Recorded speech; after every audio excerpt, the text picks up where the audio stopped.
Today, 7 a.m. to 6 p.m., the rock concert of the decade. Live Aid, live on Channel 5. Our regular program schedule is preempted today so that Channel 5 may present the following very special program. Stay tuned for Live Aid.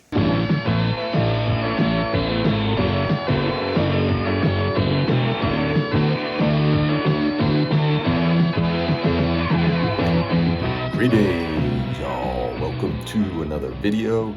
Today we are honoring, celebrating, commemorating the 40th anniversary of Live Aid. Live Aid happened July 13th, 1985. I remember getting up bright and early that morning. It was obviously summertime. We weren't in school. It was a Saturday. But the idea of in the middle of the summer to be spending your whole day inside watching TV to like a young teenager wasn't that appealing, but to a young teenager who was a huge music fan, it was very appealing. We had gotten a VCR probably the year before, so I had the VCR all ready to go. I had tapes ready to record it the whole day. And that was the plan, and that's what I did. We didn't have MTV, and here in the United States, MTV was covering it pretty much, I think, all day.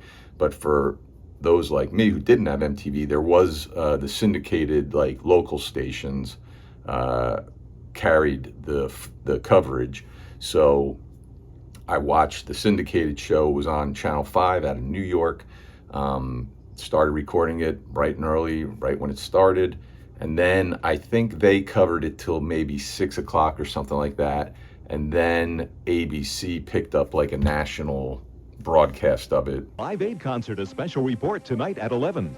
Now stay tuned for a very special evening on ABC. I don't know if that started right away or if it started at like 8 o'clock or something, but then they covered the rest of the concert. So, I just sat there glued to the TV all day and watched it and just remember really enjoying it and just being kind of bowled over by it. When I was young like that, I do remember donating to certain charities. I remember I was a big John Ritter fan, and his brother had cerebral palsy, and he used to do a telethon every year for United Cerebral Palsy. And I remember giving money to that because I was such a big fan of John Ritter.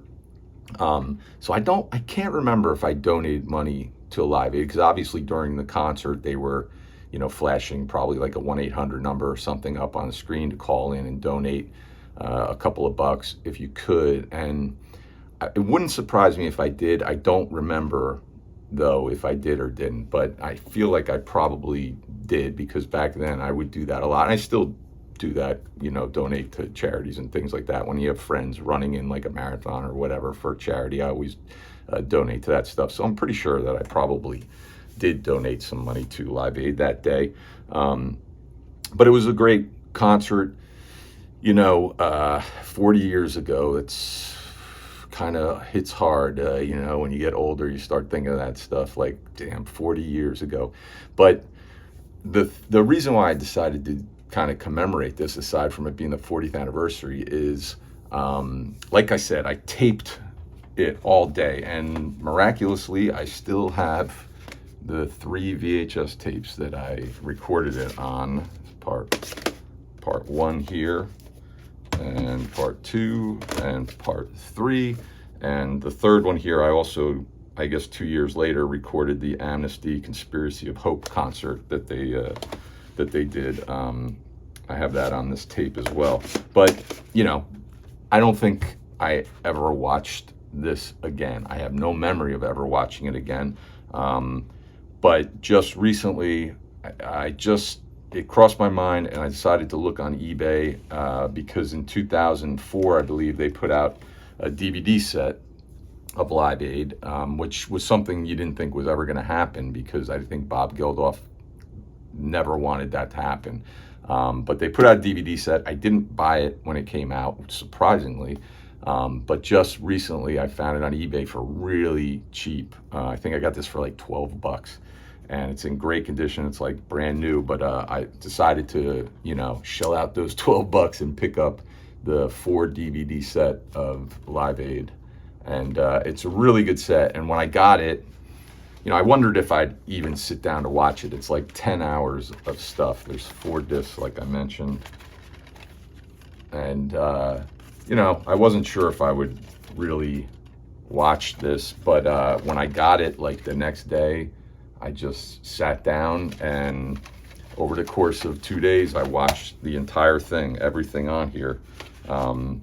This is the booklet here. It comes with a bunch of info. A couple of things that were in the original program that you could buy that day at the concert. And, just tons of information about putting the show together, the lineup, and, just a really cool, informal booklet. Cool. And they talk also in here about they had a lot of problems because Bob Geldof didn't ever want this released or rebroadcast or anything like that. He had asked the stations not to record it, and the BBC did record it. They didn't listen to him, but in the States, they listened to him, and they didn't save the footage, and they had a lot of trouble when they were going to put this together of finding sources with those concerts, which is mind-blowing to think that they didn't hold on to these tapes. But that was what they wanted. Live Aid, Bob Geldof didn't want them to, but it turned out, I guess, MTV found a whole ton of boxes filled with tapes from Live Aid. They didn't know what it was, so they kind of reconstructed the concert through like alternate camera angles and B-roll footage and everything like that. And watching this DVD set, you really wouldn't even notice that. It's not like you're like, hey, this was a little different, and they got a different shot. You don't really notice it. I didn't. But it's a great set, and I, like I said, when I watched it, I wasn't sure, how I would feel about it, but it's, it really was a pretty incredible event looking back. I mean, I know there's been a lot of articles written about the concert and what good did it really do, and issues surrounding the money and getting it to where it needed to be, or even the big picture plan of, trying to help those people in Africa with the donations and everything. And you can find all that stuff online. Tons of articles have been written about that. But, watching it, it's like, it was, it was a good thing. It's pretty emotional at times watching it. Not just because, nostalgic reasons, and you're just thinking like, wow, thinking back to like when you were a teen watching this originally and stuff, but just, the idea behind these people getting together and trying to do some good, it's pretty, it's a pretty special event. I mean, I know a lot, like I said, a lot of people can kind of, maybe poke fun at it here and there about the idea of it, but watching the concert again now, all these years later, I mean, it really does make you, happy or proud that something like this was attempted, and whatever that they did do that helped for a little period of time, or just a few people, whatever it may be, I believe their hearts were in the right place, and they, I think it's commendable, the accomplishment that they, did that day and continued after the fact. But included on this DVD set is, I think, the original BBC program news report that Bob Geldof saw that made him want to record the charity song, Do They Know It's Christmas? And it's very like emotional and depressing footage to watch, even now, just seeing that stuff. It's easy to see how that can affect somebody and make them feel like I have to do something. I can't let this just happen. We need to help these people somehow. And there's also a documentary talking about like the things they were doing and the whole process of putting together the show, and trying to get the money and the donations to help the people that needed it. Pretty interesting stuff, And there's also some clips from other bands that were part of shows that were happening on the same day as Live Aid, but weren't at the two concerts, the one in England and the one in Philadelphia. It's a really cool set, and it was really, I really enjoyed sort of revisiting this stuff because, like I said, these tapes I haven't looked at them since I recorded them in '85, and so it was just really.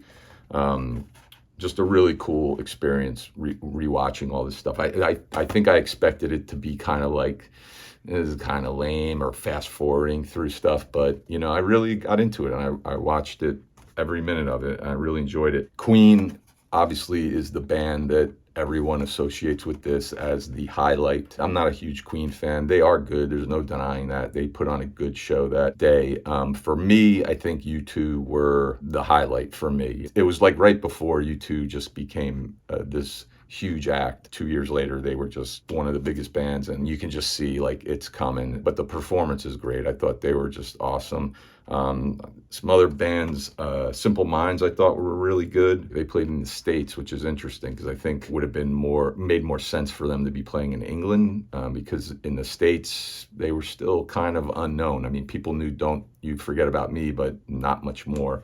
But I thought they were really good, and they seemed to kind of really win over the crowd. The Who were great. Infamously, 2 of their songs weren't broadcast because the satellite got knocked out. Fitting for a band like The Who, I think.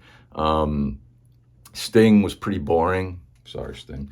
But I did think his performance with Dire Straits of Money for Nothing was really good. I thought, it seemed like they were really having fun.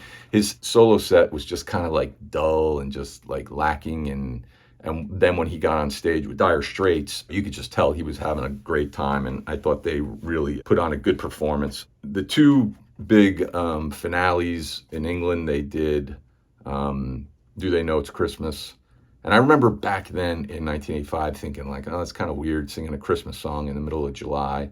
And then obviously in the United States, they sang We Are the World.